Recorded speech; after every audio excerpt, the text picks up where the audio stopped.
रात को मेरे देवर जी के कमरे से चीखने की आवाजें आती थीं। मेरी देवरनी जी का तो कब का देहांत हो चुका था। देवर जी का राज जानने के लिए एक रात मैं उनके कमरे में छिप गई। फिर जो मैंने देखा, भगवान, जब मैंने पहली बार वह दिल दहला देने वाली चीखें सुनी तो मैं पूरी तरह से घबरा गई।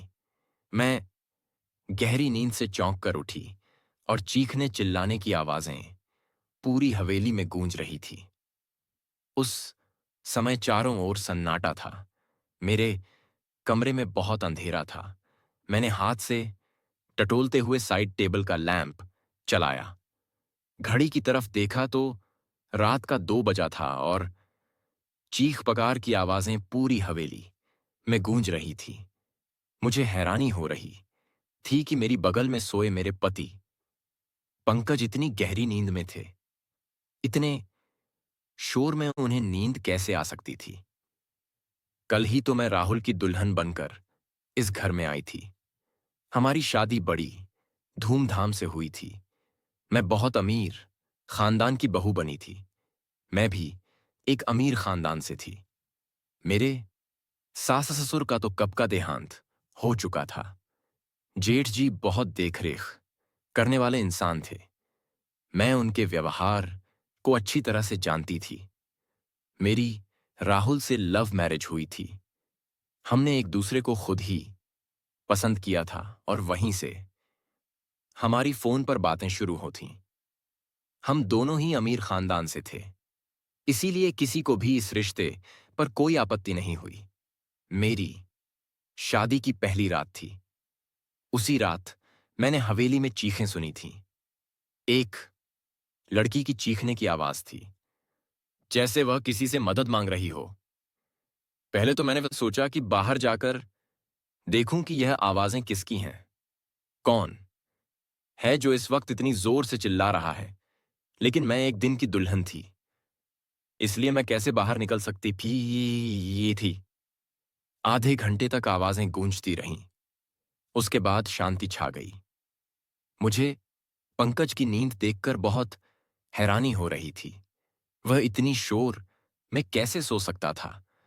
लेकिन कुछ देर बाद आवाजें आनी बंद हो गईं, जैसे कभी कुछ हुआ ही ना हो। मैं फिर से लेट गई, लेकिन अब मेरी आंखों से नींद कोसों दूर जा चुकी थी। मेरा दिमाग बार बार उस चिल्लाने वाली लड़की की ओर जा रहा था। कौन थी वह लड़की और वह ऐसे क्यों चिल्ला रही थी और उसकी आवाज पर सब लोग क्यों खामोश थे, वरना एक हलचल सी मच जानी चाहिए थी। फिर मुझे डर सा महसूस होने लगा, क्योंकि जहां यह हवेली बनी हुई थी वहां आसपास केवल जंगल थे। गांव तो 3-3 मील की दूरी पर था। मैं कुछ दिनों के लिए आई थी, क्योंकि मुझे रहना तो शहर में ही था। शादी से पहले यह सी की किक्रियत तय हुआ था। आज शहर में भी इन ताकय लोगों का बंगला बहुत खूबसूरत बना हुआ था और हवेली इतनी बड़ी थी कि ना जाने कितने कमरे यहां बने हुए थे। यहां का बगीचा भी बहुत बड़ा था। मुझे इस हवेली में घुसते ही किसी महल जैसा महसूस हुआ। मैंने बस थोड़ी सी नजर डाली थी, लेकिन यहां की अमीरी देखकर मेरी आंखें चौंधियां गईं। मेरा कमरा फूलों और कैंडल से सजाया गया था। मैं खुद पर जितना भी गर्व करती उतना ही कम था। हम दोनों को देखकर सब दिया की जोड़ी कहते थे। मगर आज की रात जो कुछ मैंने सुना, मेरे दिमाग ने काम करना बंद कर दिया था। ना जाने कब सोचते सचते मैं फिर से सो गई। सुबह राहुल प्यारी सी साहिला ले मुझे जगा रहा था।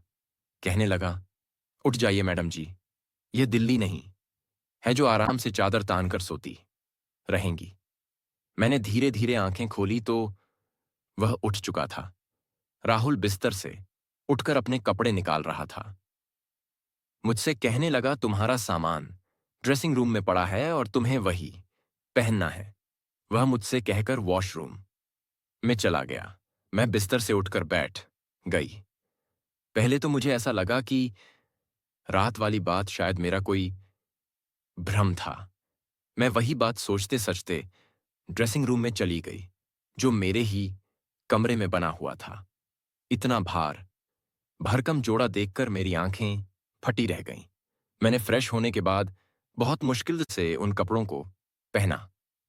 राहुल कमरे से जा चुका था तो कुछ लड़कियां मुझसे पूछकर मेरे कमरे में आईं और मुझे जेवरात पहनाने लगीं, तैयार करने लगी। जब मैं सज-धज छज्जकर बाहर आई, तो मेरे जेठ जी सामने कुर्सी पर बैठे थे। उन्होंने मुझे देखा और मुस्कुराने लगे। फिर मेरे पास आए और मुझ पर हजारों के नोटों की बारिश करके मेरा स्वागत किया। फिर मुझे बाहर ले गए, जहां गांव कोसीद की औरतें मुझे देखने के लिए कब से इंतजार कर रही थी। गर्मी और धूप में न जाने वे कब से बाहर बैठी थीं। वे की मेरी एक कोई